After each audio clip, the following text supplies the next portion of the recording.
안녕하세요. 개아토피 클리닉TV의 박종무 수의사입니다. 사람들은 보통 유튜브 영상이 길면 끝까지 잘 안 보기 때문에 짧게 촬영하라고 합니다. 그래서 저도 유튜브 영상은 가급적 짧게 촬영하려고 하는데 그게 제대로 되지 않아서 보통 6분, 7분 그렇게 시간이 걸리고 있습니다.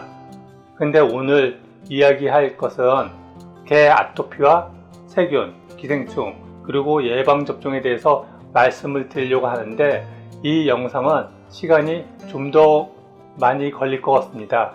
그래도 이 영상을 끝까지 보시면 왜 개 아토피가 걸릴 수밖에 없고 또 왜 잘 낫지 않을 수밖에 없는지 그리고 또 무엇을 좀 더 고민을 해줘야 되는지 깊이 이해할 수 있게 될 것입니다. 그러니 한번 끝까지 봐주시면 도움이 될 것 같습니다. 오늘 말씀을 드리기 전에 먼저 간단한 영상 하나 보여드리겠습니다.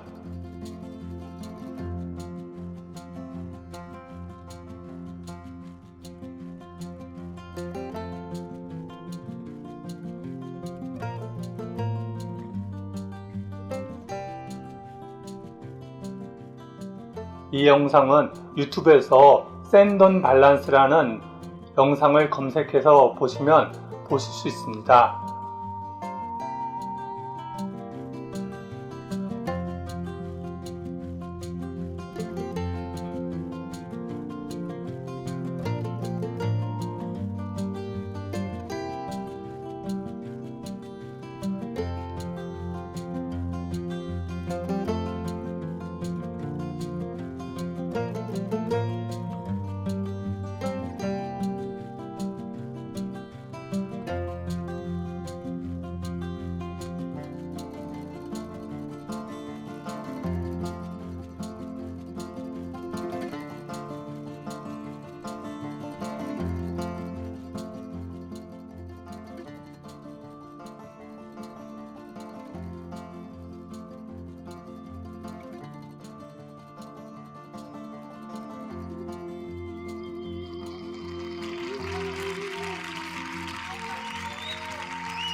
대단하지 않습니까?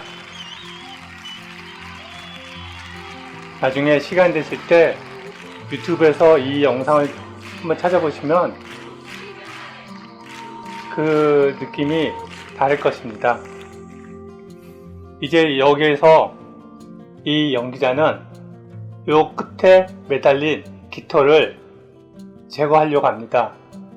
이 깃털을 떼어냈을 때 이 작품은 어떻게 될까요? 한번 보죠.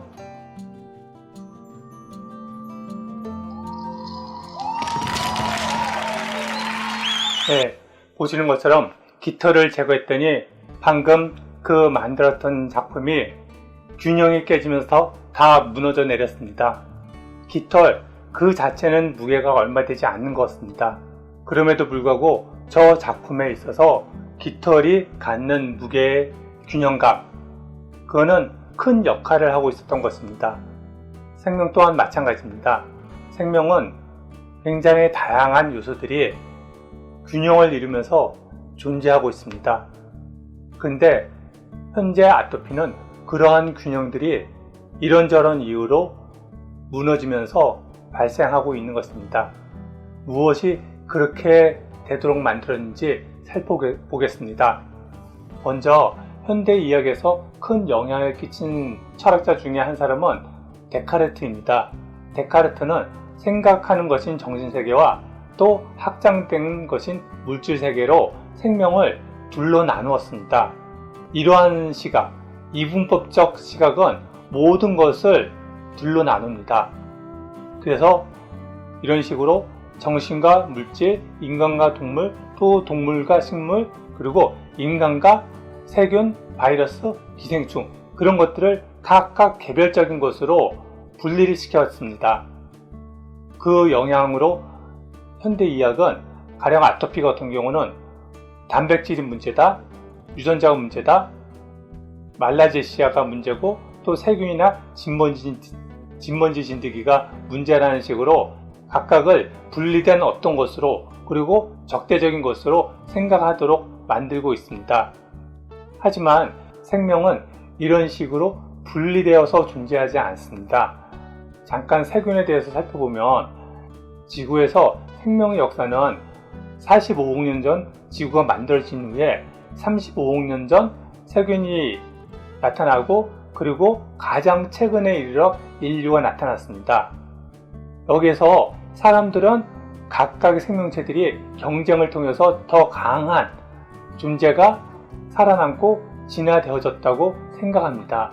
그래서 식물보다 동물이 또 동물들 중에서도 가장 인간이 진화되어졌다고 생각합니다. 하지만 생명은 이렇게 서로 경쟁적인 관계로만 진화된 것이 아니라 스피루에타 같은 경우는 진핵생물이랑 공진화해서 동물이 되었고 또 엽록체 박테리아는 진핵생물과 공진화해서 식물이 되었습니다. 이런 식으로 경쟁이 아닌 공진화를 거쳐서 오늘날 이렇게 무수히 다양한 생명체로 진화되어 왔습니다. 여기서 사람들은 세균은 아주 오래된 원시 생명체 아니면 병균 정도로 생각합니다. 하지만 여전히 세균은 전체 생명체에서 가장 큰 부분을 차지하게 하고 있습니다. 또 이러한 세균은 각각의 유기체들 바깥에만 존재하는 것이 아니라 모든 유기체 내에도 존재하고 있습니다. 2012년 미국 국립보건원은 인체 미생물 군집 프로젝트를 진행했습니다. 그 프로젝트의 결과 사람의 몸에는 1만 종이 넘는 미생물이 살고 있는 것으로 나타났습니다. 그리고 이 미생물로 이루어진 장내 세균총의 기능은 숙주에 감염된 세균은 소화 흡수, 위장관 발달, 면역계 발달, 감염 예방, 위장관 혈관 형성, 수분 흡수 등 숙주에 유익한 영향을 끼친다고 합니다. 또 장내 세균을 모두 없앤 상태에서 태어난 마우스는 면역체계와 위장관 발달이 제대로 이루어지지 않는다고 하였습니다. 이러한 건강한 장내 세균은 유기체의 면역에서 굉장히 중요한 역할을 합니다. 사람들은 장의 면역력이 혼자서 이루어진다고 생각하지만 실제로 그렇지 않습니다. 장내 면역은 이렇게 보시는 것처럼 장을 덮고 있는 이 정상 세균총회에서 굉장히 많은 역할을 하고 또 이 정상 세균총이 장을 자극함으로 인해서 면역력이 건강한 상태를 유지하도록 도와주고 있습니다. 그런데 사료를 통해서 들어오는 방부제나 사료첨가제 이런 것들은 보시는 것처럼 방부제라는 것은 세균을 억제합니다. 그리고 또 피부병이 있거나 기병이 있을 때 가장 많이 사용하는 약이 항생제입니다. 이 항생제들 또한 장내에 있는 세균총들을 붕괴시킵니다. 그로 인해서 장내에 이렇게 덮고 있던 정상 세균총들은 사라지게 되고 그리고 나서 이 미세유모들이 망가지면서 이런 상태가 됩니다. 그러면 면역도 떨어지고 또 몸 안에 독소가 들어오기 때문에 더 상황이 안 좋아집니다. 그리고 기생충과 관련해서도 사람들은 기생충이 몸에 안 좋은 거라고만 생각하는데 아토피적인 측면에서 보면 기생충이 있는 경우 기생충이 분비하는 항염증 사이토카인이 아토피를 억제한다는 그런 연구 결과들도 있습니다. 그래서 사람들은 기생충이 무조건 안 좋다고 생각하는데 사실은 기생충과 숙주는 오랜 동안 관계를 맺어오면서 숙주는 기생충에 대해서 어떻게 반응하냐면 두 가지 전략을 택합니다. 하나는 저항 전략이고 하나는 인내 전략입니다. 가령 기생충이 작은 경우는 그 기생충을 죽여 없애도 문제가 안 되기 때문에 제거해 버립니다. 근데 가령 이렇게 편충과 같이 큰 기생충 같은 경우는 숙주가 이 기생충을 죽이려고 할 때 이 기생충 또한 살아남으려고 장을 뚫고 들어가거나 그러면서 큰 피해를 끼칠 수가 있습니다. 그래서 이렇게 큰 기생충에 감염된 경우 숙주는 대형 기생충에 감염되면 면역계가 감염 반응하는 것을 막기 위해서 염증 반응을 억제하는 인터루킨을 생성합니다. 또 기생충 또한 숙주가 과잉된 면역으로 자기를 죽이는 경우 그게 당연히 해가 되기 때문에 그런 면역을 억제하기 위해서 인터루킨을 생산하도록 촉진합니다. 그로 인해서 적절한 기생충이 있어도 서로 과잉된 면역 반응이 일어나지 않도록 숙주도 그렇고 기생충도 협력하게 됩니다. 이렇게 기생충이 숙주를 조절하는 것에 대해서 그게 말이 돼? 라고 생각할지 모르겠지만 보시면 여기 류코클로리디온 파라독솜이라는 기생충이 있습니다. 이 기생충이 하는 건 뭐냐면 이 기생충은 달팽이에 감염됩니다. 달팽이에 감염되면 이 기생충은 달팽이의 눈으로 들어가서 달팽이가 새들의 눈에 잘 띄는 곳으로 올라가도록 유인합니다. 그래서 새가 잡아먹으면 이 기생충은 새의 몸으로 들어가서 알을 낳고 그런 라이프 사이클을 회전하게 됩니다. 이와 같이 기생충은 자기가 숙주라는 그 유기체의 신경계를 조절하는 그런 능력들을 가지고 있습니다. 스티븐 골리 교수는 면역글로불린 체계는 기생충과 맞서 싸우기 위해 존재한다는 의견이 가장 폭넓게 받아들여지고 있다고 합니다. 그래서 면역글로불린은 이와 같이 기생충을 상대로 해서 몸을 지키기 위한 역할을 하는데 기생충을 방역하면서 이뮤노글로빈 이 체계가 맞서 싸울 표적이 자취를 감춘 바람에 결국 면역글로불린 E가 무해한 항원까지 공격하게 되었다고 이야기를 합니다. 이것이 결국 과잉된 면역으로 인해서 아토피를 유발하게 되는 것입니다. 또 윌리엄 맥넬은 빠르게 숙주를 죽여버리는 병원체는 그 자신도 위험에 빠져 계속 살아남을 수 없게 된다. 그렇기에 숙주가 되는 사람과 전염병을 일으키는 미생물 사이에 오랜 동안 상호 교류가 계속되어 몇 세대를 거쳐 쌍방 모두가 수가 많을 때는 결국 서로의 생존을 가능하게 하는 상호 적응 구조를 만든다고 얘기를 합니다. 또 듀보 또한 숙주와 기생생물에게 충분한 시간이 주어지면 그 어떤 숙주와 기생생물 사이에서든 궁극적으로 평화로운 공존 상태가 확립되기 시작된다고 말합니다. 이와 같이 기생체들은 오랜 동안 숙주와 관계를 맺는 경우 서로 간의 균형 관계에 도달하게 됩니다. 그래서 이렇게 지구상의 많은 생명체들, 이 생명체들은 그냥 버펄로, 코끼리, 독수리, 고래 이렇게 각각 있는 것처럼 보이지만 이 유기체들 몸속에는 굉장히 많은 세균과 그리고 기생충들이 있습니다. 하지만 그 세균과 기생충들은 이 동물들과 적절한 균형 관계를 이루고 있기 때문에 건강하게 살아갑니다. 그래서 내 몸을 건강하게 유지하는 면역계를 살펴보면 세포성 면역과 체액성 면역으로 구분되는데 세포성 면역은 세균이나 기생충 이런 것들이 과잉되지 않도록 균형을 맞춥니다. 그리고 그거에 비해서 체액성 면역은 바이러스나 독소로 인한 문제를 해결합니다. 이 세포성 면역 타입 1과 체액성 면역 타입 2가 균형을 이루고 있는 이 상태입니다. 그런데 아토피 상태는 이와 같이 타입 1은 작아지고 타입 2가 커져 있는 이 상태가 됩니다.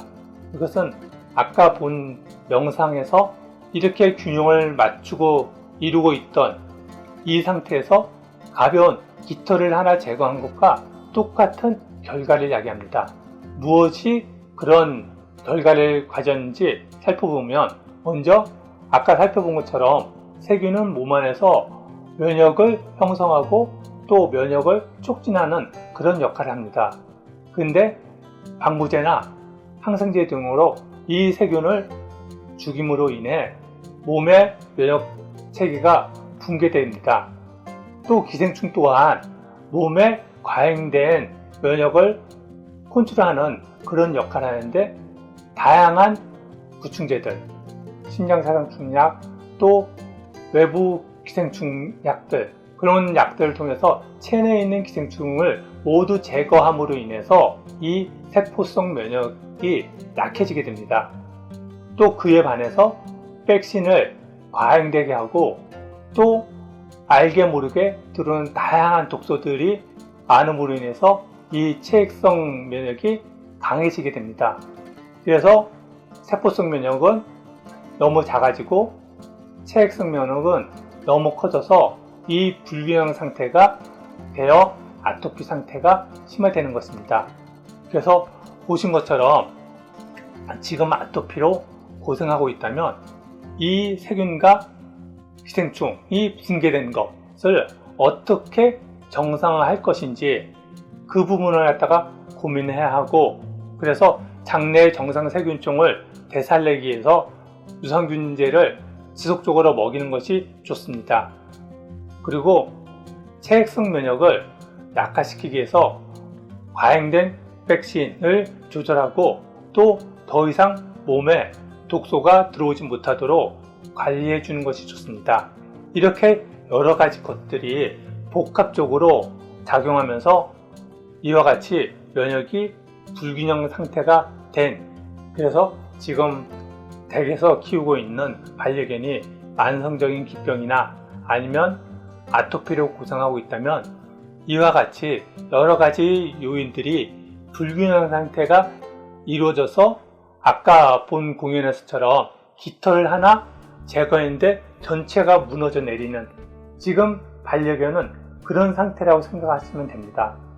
몸의 균형을 이루고 있던 여러 가지 요인들이 다양한 이유로 붕괴됨으로 인해서 아이는 과잉된 면역 상태가 되었고, 그로 인해서 염증 반응들 그리고 가려움증들이 나타나고 있는 것입니다. 이 문제를 해결하기 위해서는 이와 같이 여러 가지 요인들을 어떻게 정상 상태로 만들어 줄 것인지 고민하고 관리를 해 주셔야 합니다.